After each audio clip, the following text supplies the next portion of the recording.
una historia muy interesante. Hablemos de una genealogía, de una marcha, llamémosle de estilo italiano, como lo denominó el maestro Gerardo Guevara, ¿no? Él dice que es una marcha italiana, interesante, y hay que entenderlo ubicando nosotros en el siglo XIX. Los himnos posiblemente eran marchas, los himnos patrios en las naciones estaban, llamémoslo así, imbuidos de sonoridades populares, henchidas de mucho patriotismo. Entonces eran arengas populares. El himno no es que nace de la oficialidad, el himno nace del pueblo. Los himnos se los canta con el sentimiento de la vida cotidiana cuando evocan un shock político, una instancia histórica en donde ese sentir ideológico, en este caso de la construcción de una nacionalidad, es cantada. Todos los himnos son así, son hechos en el campo de la batalla, los himnos. Entonces, Gerardo Guevara, el maestro, es muy sabio al decir, fue una marcha de corte italiano, es decir, un poquito más rápido, una marcha es ram, ratapam, ratatran, ¿cierto? Y así la cantábamos, y así fue como se evoca en su primera, diríamos, genealogía nuestro himno. Hubieron intentos de otros compositores, ¿no? Pero claro, Antonio Neumane viene a Guayaquil, él se empapa de toda esta, digamos, de este ambiente patriótico, pero claro, en Italia era esta manera popular, cotidiana, patriótica, e incluso, llamémosle subalterna, ¿no es cierto? Pero acá en el Ecuador no, en el Ecuador se trata de una oficialidad afrancesada e italianizada. Veamos el centro histórico, la ciudad de Quito y de ciudades, ¿no?, del siglo XIX, y son de corte italiano, la arquitectura, y corte francés. Eso es muy interesante porque esa cultura visual también tiene su contraparte en la cultura sonora. Y para las repúblicas, para las nacientes repúblicas, con todo este romanticismo o iluminismo, diríamos primero el iluminismo, luego el romanticismo, se empata con estas estéticas, estas nuevas visiones, pero también sonoridades. Este es un bonito paradigma. A veces leemos textos, ¿no es cierto? Leemos o vemos arquitectura, vemos pinturas patrióticas, evidentemente, pero las sonoridades de este nuevo paradigma.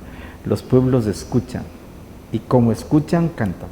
Eso es en un momento determinado nuestro himno que comienza a generarse, digamos, estilísticamente como en el siglo XIX. Varios intentos, diríamos, que ocurren.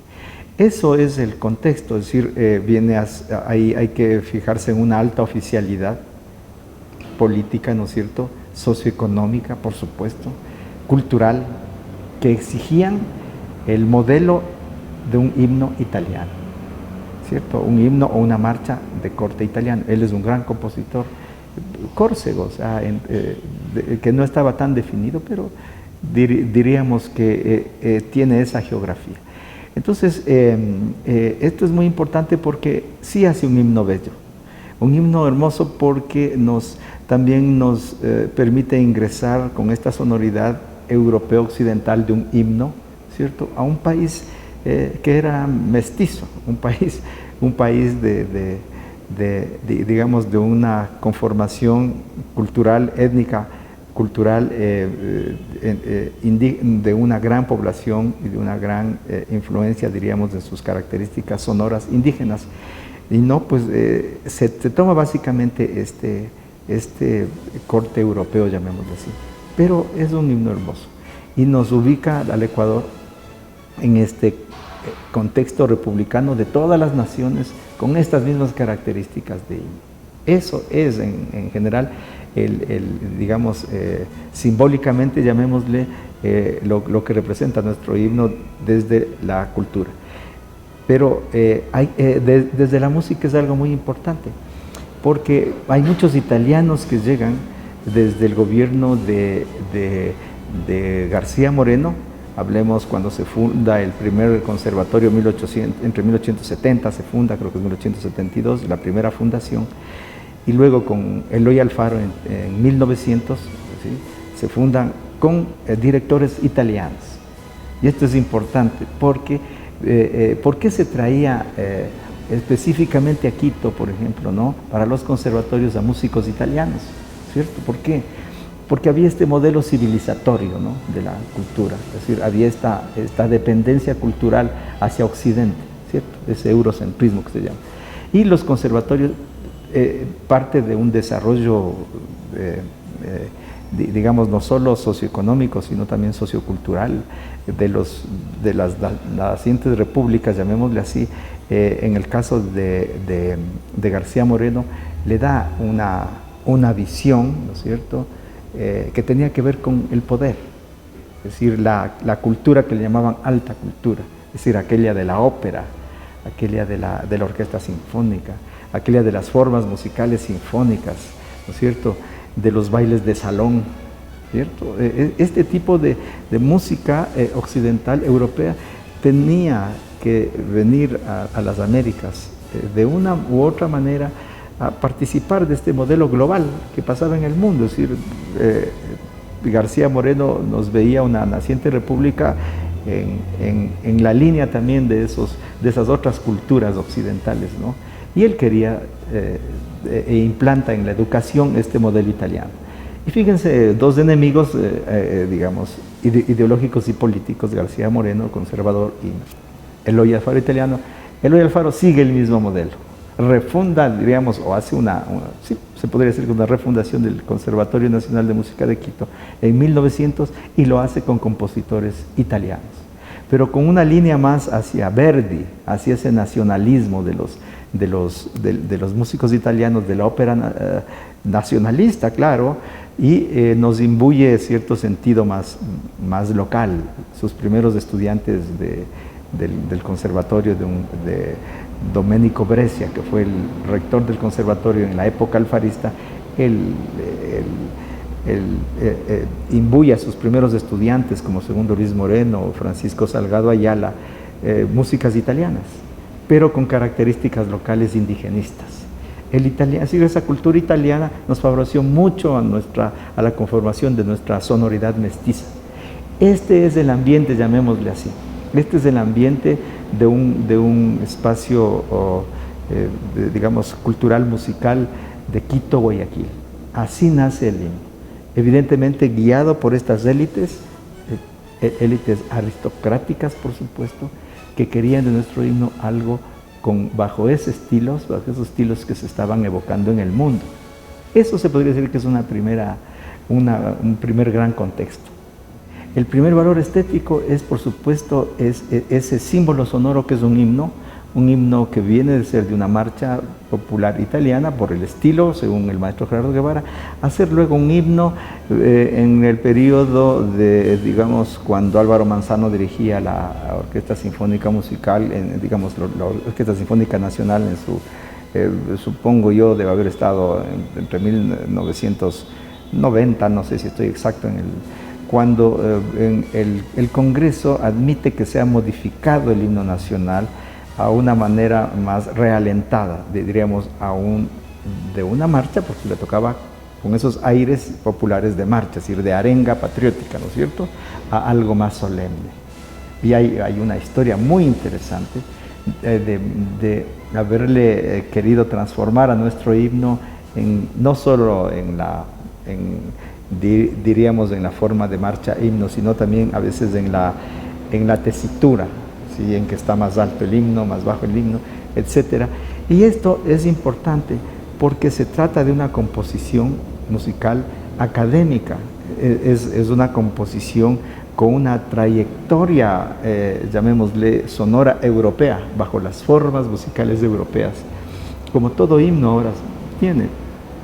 En eso el peso histórico de Europa hacia nosotros es importante. Todos nuestros himnos tienen ese corte.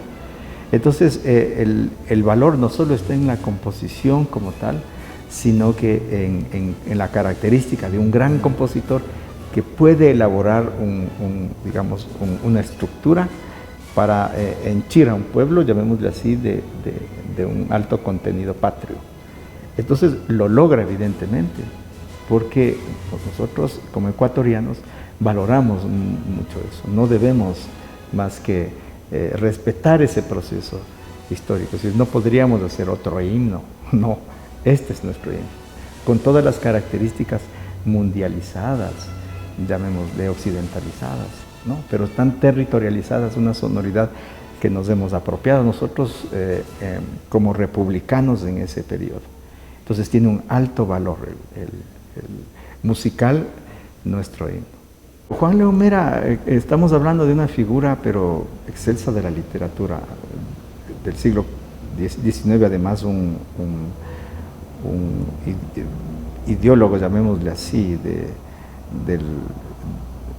del romanticismo, o sea, e incluso lo denominan como el primer folclorólogo del país, con su libro El Cantares del Pueblo del Ecuador. Un investigador incansable en cuanto a las expresiones orales, sobre todo la copla. Un hombre sensible, por supuesto, a esta cultura oral que estaba en los pueblos, que el pueblo, digamos, que la gente cantaba, y él lo investiga y es ahora nuestro referente máximo. Pero claro, la literatura también, ¿no es cierto? Cumandá, por ejemplo, la obra Cumandá, hacen de él digamos, una figura egregia de nuestra literatura. Pero claro, su ideología no se debe dejar de lado, él es un conservador, ¿no es cierto? Y es evidente porque maneja, por ejemplo, lo indígena dentro del mismo modelo civilizatorio que la música. La italianización de la música, llamémosle así, ocurre también acá en el discurso literario de Juan León Mera. Este modelo civilizatorio se refleja en verles a las culturas indígenas, a ese nativismo como paradisíaco, ¿cierto? En la obra Cumandá se ve eso, evocar estos exotismos desde esta visión culta, llamémosle entre comillas, ¿cierto?, hacia lo que podría ser una literatura propia. Entonces, esa visión literaria, llamémoslo así, ¿no es cierto?, de hecho debe haber influido en la construcción del himno nacional, ¿cierto?, lo que de pronto evoca este mestizaje, la forma de estrofa-estribillo también, cómo va gestándose incluso una propia historia. No es que hay intentos de letras también, ¿no? Y claro, Juan León Mera viene a ser en la literatura con respecto a Antonio Neumane, ¿no es cierto?, la contraparte. Vienen a ser dos figuras contemporáneas que digamos que coinciden en esta visión, llamémosle romántica, en el estilo tanto literario cuanto el estilo musical. ¿Sí? Hay un nacionalismo romántico muy fuerte para haber hecho este himno. Entonces, lo más interesante, diríamos, es que es evidente que es una figura también de la aristocracia, ¿no? Él es ambateño, y quien conoce la casa de él ahí en el museo, que es ahora, uno se da cuenta de la posición socioeconómica que tenía este tipo de personajes, llamémosle así. Entonces sí, es evidentemente este himno tampoco surge, la letra tampoco surge del pueblo, ¿no? Surge de la élite. Pero claro, así se construye también la patria, así se construye nuestra historia. Y claro, lo que tenemos ahora es ya un himno. Hay muchos incluso registros discográficos en donde se ha oficializado ya este himno. Y ahora es importante decirlo porque ya es un símbolo patrio. Y un símbolo patrio es algo así como algo sagrado, llamémoslo. Es decir, no podemos nosotros cantar en cualquier parte, no es que podemos nosotros, este texto es parte forma parte de los patrimonios de una nación, los pergaminos en donde están las letras originales son conservados como patrimonios, ¿no es cierto?, como patrimonios documentales. Y esto evoca pues así la historia, digamos, estas manifestaciones como que se materializan en nuestra actividad diaria. Los días lunes los chicos cantaban el himno nacional, yo canté el himno nacional, ahora que juega la selección se va a cantar el himno nacional el domingo, etcétera. El hecho es que nosotros vamos a entender que ya es un bien social, es una manera oficial, por supuesto, pero que nos une, que a los ecuatorianos nos permite como integrarnos, ¿cierto?, en cualquier circunstancia. Ese símbolo sonoro que nos matiza de una u otra manera, cumple lo que ellos, estos par de, digamos, creadores, lo hicieron en este momento interesante. Se debería pensar que el himno tiene que ser incluyente. Ahora que hablamos de interculturalidades, de diversidades sonoras, de cartografías, de geopolíticas, en donde cada territorio tiene su himno, o sea, su himnito pequeño, el himno de la parroquia, el himno de la escuela, el himno al maestro, ¿cierto? El himno, ahora fíjense, un himno, el actual gobierno ha tomado una composición de Sixto María Durán, que es Patria, Tierra Sagrada, ¿no es cierto? Y lo toma como un símbolo sonoro, ¿ah? Se apropia de esa composición, ¿no es cierto? Sixto María Durán no se habrá imaginado nunca que iba a ser ejecutado y representado en siglo XXI, ¿no? Él lo hizo con otro propósito, pero miren qué interesante es un himno, ¿cierto? Convence o resta, ¿no es cierto? Entonces puede ser controversial. Pero yo al mencionar esto, es decir, nosotros vemos que cada población, en este caso, construía sus himnos a su manera, a sus propiedades, las culturas quichuas. Yo no sé si algún himno habrá de alguna población quichua que no sea con un corte occidental, posiblemente con otro tipo de canciones y cantos de su propia, digamos, naturaleza cultural también.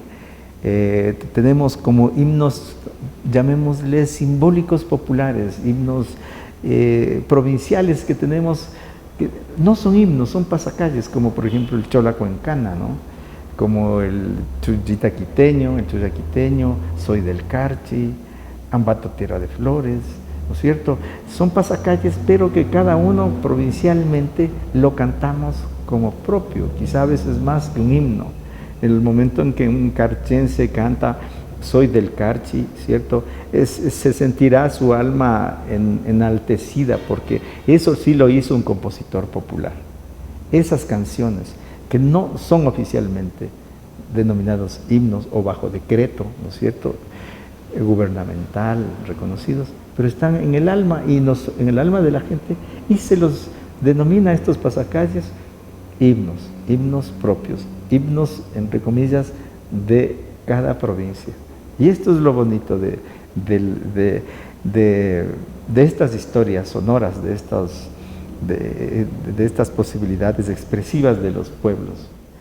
Yo creo que un himno siempre tiene que ver con la oficialidad, y puede ser tan controversial como que se le ejecute en un partido de fútbol, cuando en un problema limítrofe, por ejemplo, o en un acto oficial, o en una arenga popular, en una marcha sobre los derechos humanos. Es decir, es tan interesante este símbolo sonoro, ¿no?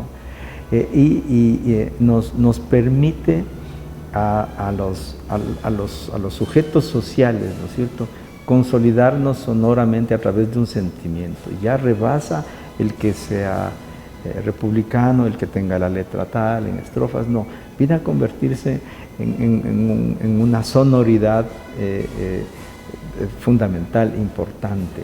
Entonces, yo creo que los pueblos, es decir, el pueblo boliviano, el pueblo peruano, el pueblo argentino, el pueblo estadounidense, el pueblo francés con el himno La Marsellesa,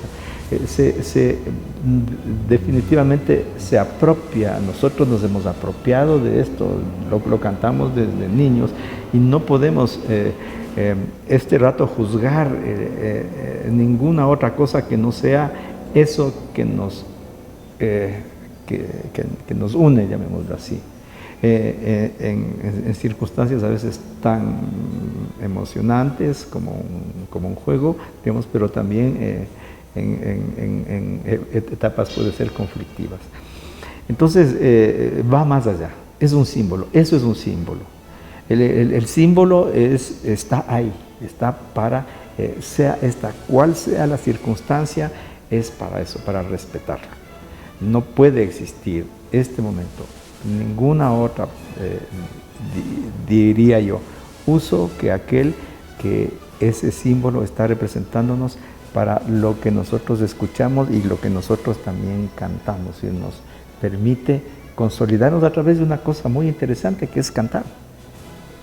Cantar un himno, que significa evocar a partir de un sonido, de una sonoridad, de una melodía, ¿no es cierto?, que yo soy de este territorio, que yo soy de este país. Y eso es lo importante.